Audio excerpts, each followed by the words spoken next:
Dans la définition des objectifs dans un projet, donc moi j'aime bien penser aux objectifs planchers, donc les objectifs minimums du type payer mes factures, payer mon loyer, voilà des choses de cet ordre-là, hein.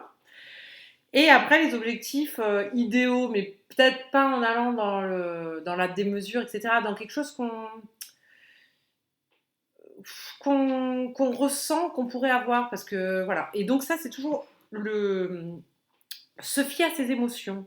Et donc, quand on se fixe des objectifs, quand on pense à quelque chose, parfois, par exemple, si vous pensez à un clou qui s'enfonce dans votre peau, vous avez peut-être une émotion qui, vous n'allez pas voilà, ressentir la douleur comme si on le faisait vraiment, mais une émotion qui sera désagréable.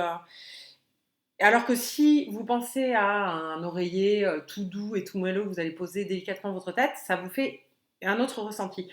Et moi, j'essaye d'observer mon ressenti sur donc déjà les objectifs que je me fixe.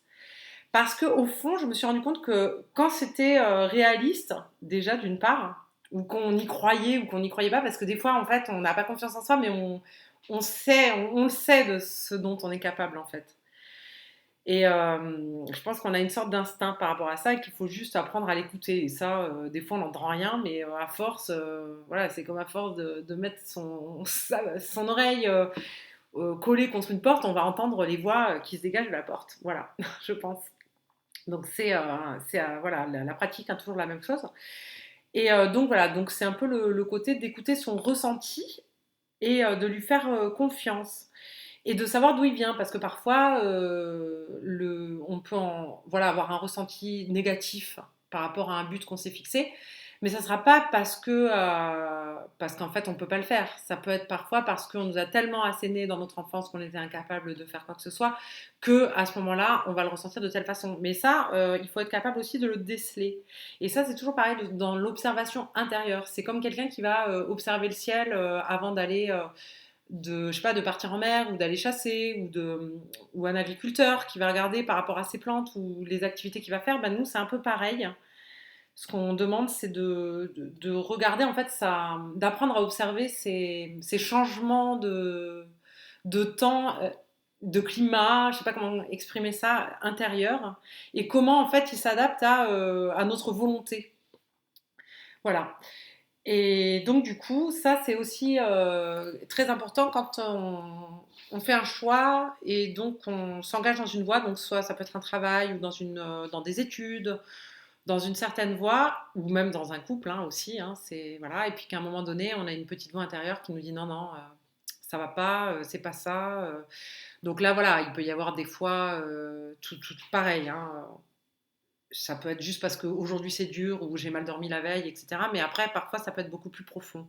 Et je pense que de toute façon, d'écouter ces petites voix dissidentes à l'intérieur de soi, ça fait pas de mal. Parce qu'au pire, on les écoute pas. Enfin, on ne les écoute pas, on ne leur obéit pas. Mais en tout cas, on sait qu'elles sont là. Et ça veut dire que si on continue ce chemin, on ne se ment pas à soi-même puisqu'on a dit oui. Ah oui, oui, j'avais vu que une partie de moi n'était pas d'accord, mais j'y suis allée quand même. Et ça permet de toute façon, quel que soit le chemin qu'on prenne, est-ce qu'on continue à évoluer sur la voie sur laquelle on était ou est-ce qu'on voilà, on change de direction, hein, tout simplement. Alors tout ça, ça, est-ce que je le fais en connaissance de cause? Et c'est ça la question, je pense. Donc c'est-à-dire que voilà, parfois ben, on s'engage dans une carrière et on ne sait pas pour nous. Et en plus, on est dans une époque où les réalités économiques, le Covid, des choses comme ça nous montrent que de toute façon rien ne dure, rien n'est figé et de toute façon et donc on peut s'intégrer aussi dans ce mouvement de changement. Mais attention à pas aller non plus dans ah oui bah je fais ça, ah ben non ça me plaît pas, je fais ça. Ou pas, parce que ça peut être aussi une étape ou notre vie qui sera changeante constamment. Voilà. Et l'important, c'est de remplir son frigo et payer ses factures. Merci à vous et à bientôt. Caméléon.org